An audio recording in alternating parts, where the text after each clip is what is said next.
We should almost be there. Where did all the snow come from? I'm glad you asked, because how you make snow is actually pretty.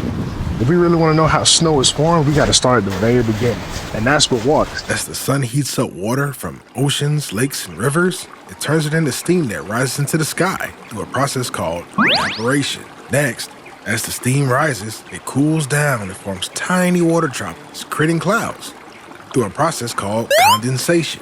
All right, guys, here's the part where we get that pretty white snow. When the clouds get too full, the water falls back to Earth as rain through a process called precipitation. But rain turns into snow when the air temperature at ground level drops below freezing, which is 32 degrees Fahrenheit or 0 degrees Celsius, causing the falling precipitation to freeze into snowflakes instead of remaining liquid. And that, my friends, is how you get snow. There it is, we're almost there. Black Normus!